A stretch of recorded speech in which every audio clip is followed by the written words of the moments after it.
Peace, peace, peace. I'm Rami Salamea. Thank you for joining us.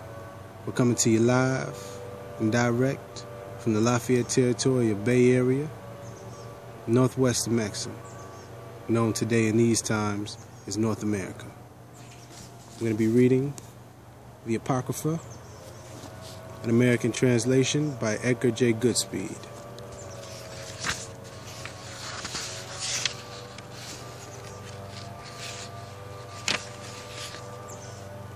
Here's the preface. The Apocrypha formed an integral part of the King James Version of 1611, as they had of all the preceding English versions from their beginning in 1382. But they are seldom printed as part of it any longer, still more seldom as part of the English Revised Version, and were not included in the American revision. This is partly because the Puritans disapproved of them. They had already begun to drop them from printings of their Geneva Bible by 1600 and began to demand copies of the King James Version, omitting them as early as 1629.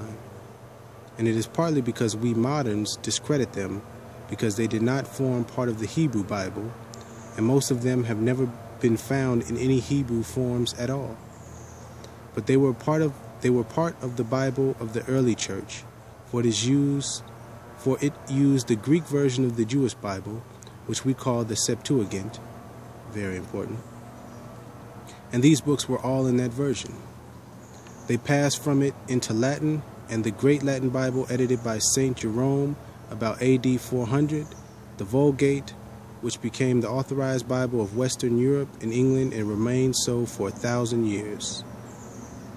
But Jerome found that they were not in the Hebrew Bible, and so he called them the Apocrypha, the hidden or secret books.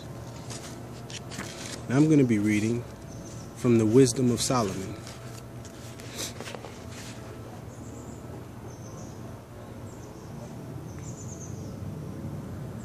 For those who observe holy things in holiness will be made holy, and those who are taught them will have a defense to offer. So desire my words, long for them, and you will be instructed. Wisdom is bright and unfading, and she is easily seen by those who love her, and found by those who search for her. She forestalls those who desire her by making herself known first. The man who rises early to seek her will not have to toil, for he will find her sitting at his gates. For to think of her is the highest understanding. And the man who is vigilant for her sake will soon be free from care.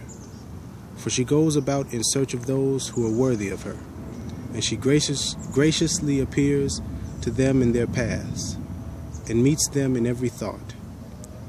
For the truest beginning of her is the desire for instruction, and concern for her instruction is love of her, and love for her is the observance of her laws, and adherence to her laws is assurance of immortality, and immortality brings men near to God. So the desire for wisdom leads to a kingdom. If therefore you take pleasure in thrones and scepters, monarchs of the people, honor wisdom, so that you may reign forever. But what wisdom is and how she came to be, I will declare, and I will not hide these secrets from you. But I will trace her out from the beginning of creation, and make the knowledge of her clear. And I will not pass by the truth. I will not travel with futile envy, for it cannot associate with wisdom. The multitude of the wise is the salvation of the world, and a prudent king is the stability of his people. So be instructed by my words, and you will be benefited. I too am a mortal man, like all men, and a descendant of that first formed man who sprang from the earth.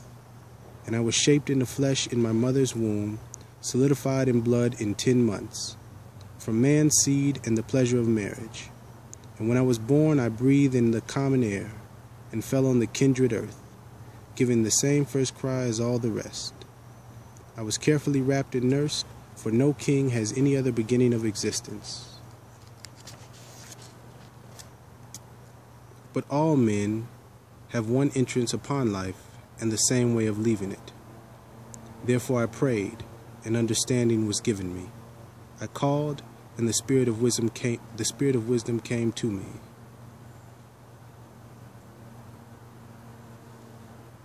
Sorry.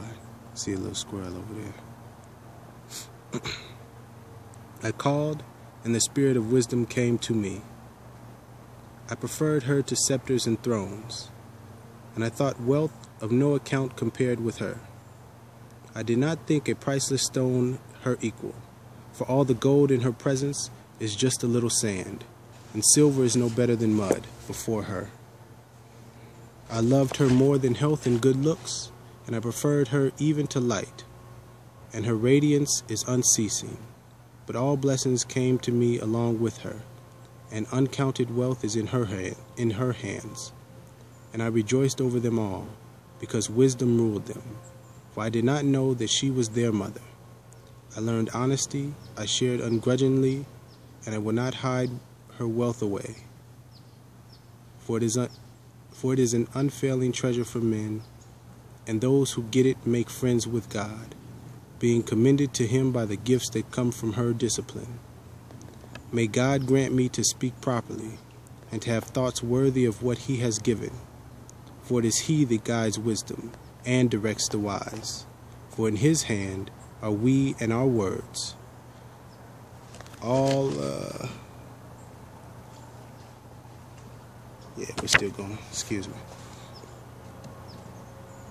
For it is he that guides wisdom, and directs the wise.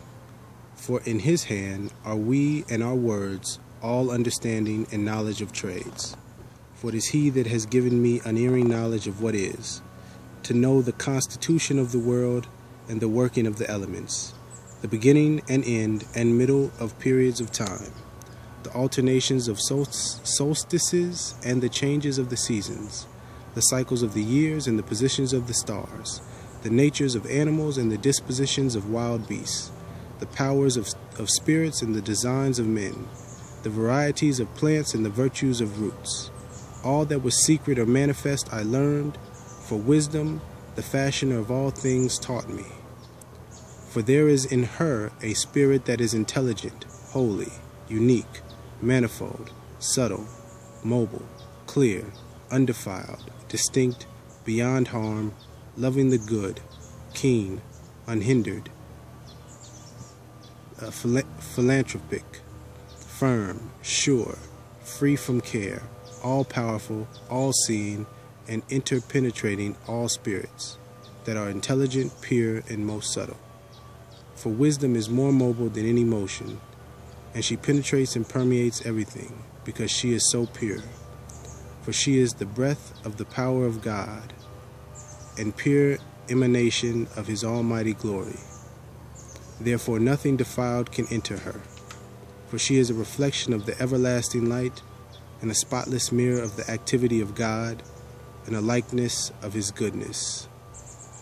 Though she is one, she can do all things, and while remaining in herself, she makes everything new, and passing into holy souls, generation after generation, she makes them friends of God and prophets. That was Wisdom of Solomon from the Apocrypha, an American translation by Edgar J. Goodspeed. I just wanted to close out with something from the Holy Koran of the Moorish Holy Temple of Science, Chapter 2, Education of Mary and Elizabeth in Zoan, Egypt. And it says, we'll start at verse 16. We call these sons revealers of the light, but they must have the light before they can reveal the light. And you must teach your sons and set their souls on fire with love and holy zeal, and make them conscious of their missions to the sons of men. Teach them that Allah and man are one, but through carnal thoughts and words and deeds, man tore himself away from Allah, debased himself. Teach that the holy breath will make them one again, restoring harmony and peace. That naught can make them one but love, that Allah so loved the world that he has clothed his Son in flesh, that man may comprehend. The only Savior of the world is love, and Jesus, Son of Mary, comes to manifest that love to men. Now love cannot manifest until its way has been prepared, and naught can rend the rock and bring down lofty hills and fill the valleys up, and thus prepare the way but purity. But purity in life men do not comprehend, and so it too come in flesh. And you, Elizabeth, are blessed because yours is purity made flesh, and he shall pave the way for love. This age will comprehend but little of the works of purity and love, but not a word is lost. For in the book of Allah's remembrance a registry is made of every thought and word and deed. And when the world is ready to receive, lo, Allah will send a messenger to open the book and copy from his sacred pages all the messages of purity and love. Then every man of earth will read the words of life and language of his native land, and men will see the light, walk in the light, and be the light. And man again will be one with Allah. And with that, I'd like to close out with the prayer. 5 on the left, 2 on the right.